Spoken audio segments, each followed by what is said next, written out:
happening to Ate during Stalin's purges? Aino Pitkinen's letter gives us the only glimpse we have into his true state. Well, then, we bring greetings from Ate. He doesn't dare write to you or us. He doesn't know when the collectors will come for him. He was very emotional when we left. Injustice wins, no matter how good the person is. Greetings, Aino.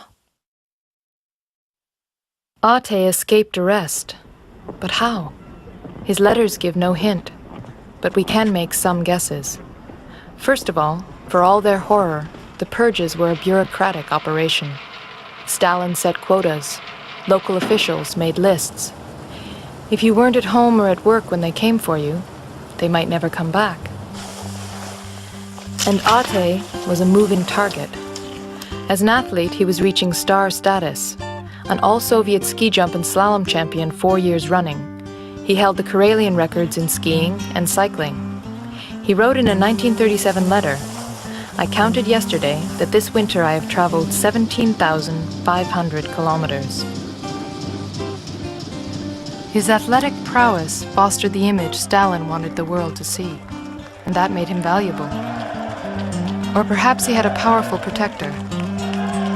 Yuri Andropov, future head of the KGB and leader of the Soviet Union, was then in charge of Karelian sport. Silenced then for 2 years.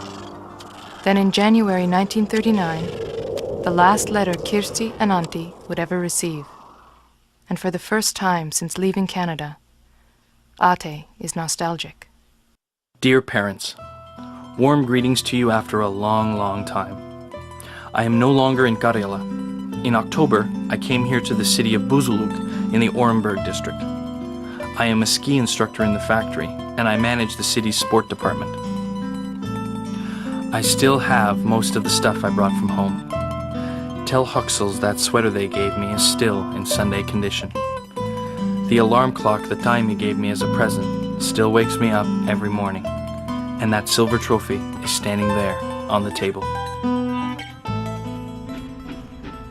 Ate's move to Buzuluk coincided with Stalin's forced removal from Karelia of thousands of ethnic Finns in preparation for his next outrage, an all-out invasion of Finland, launched through Karelia in late 1939.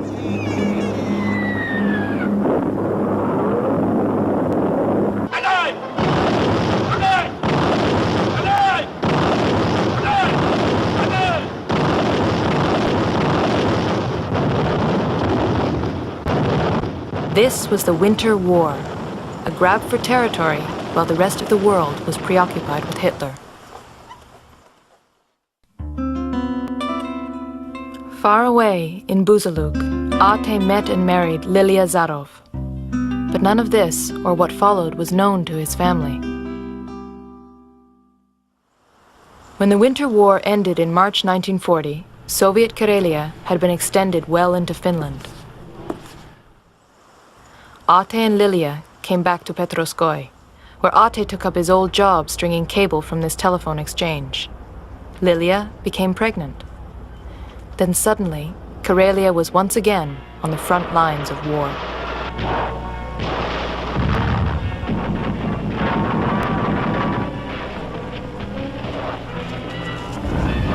In 1941, when Hitler invaded Russia, Finland saw its opportunity.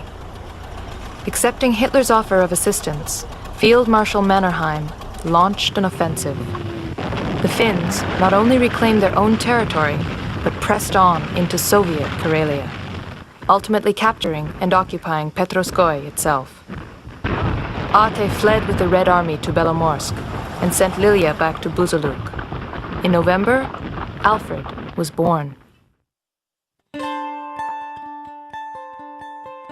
If all we knew of Ate's story was what he wrote in his final letters, it would end here. We would not know how he came to be back in occupied Petroskoi, imprisoned by the Finns, or what his fate had been in their hands. Fortunately, Jukka Lehisvirta, the man who found the letters, had the skills and inclination to look deeper.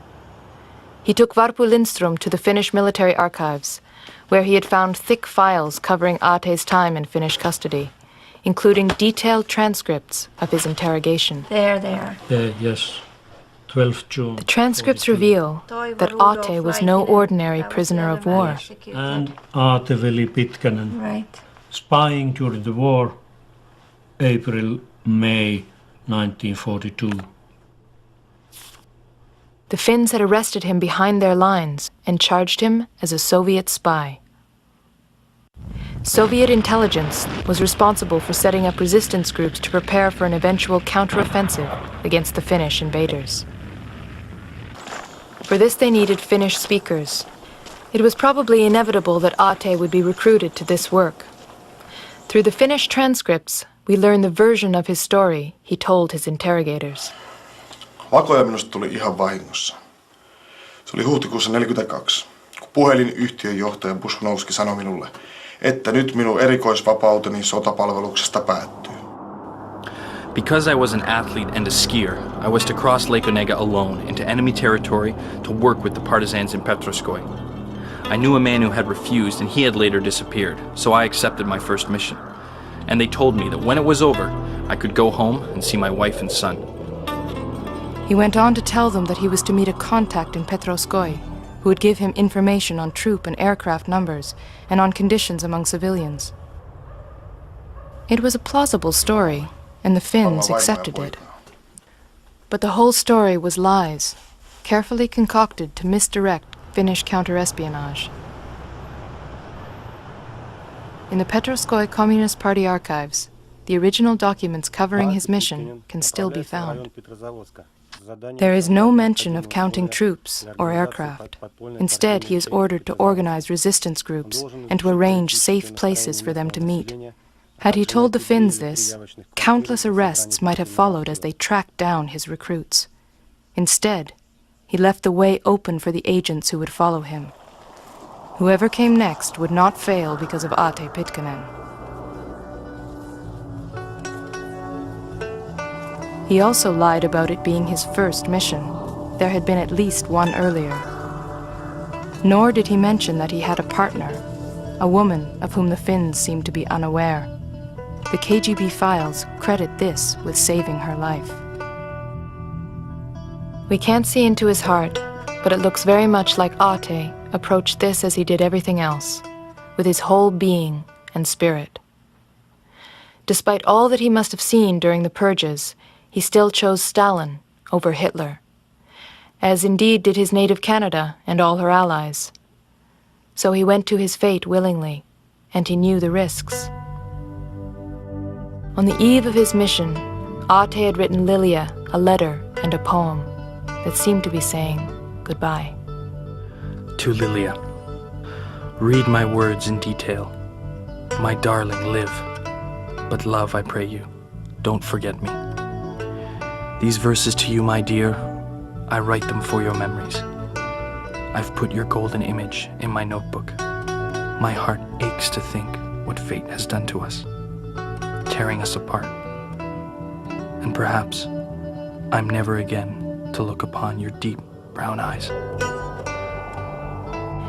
He reached Petroskoy after 3 days, sought shelter with trusted old friends, and was immediately betrayed to the enemy, either by them or someone else.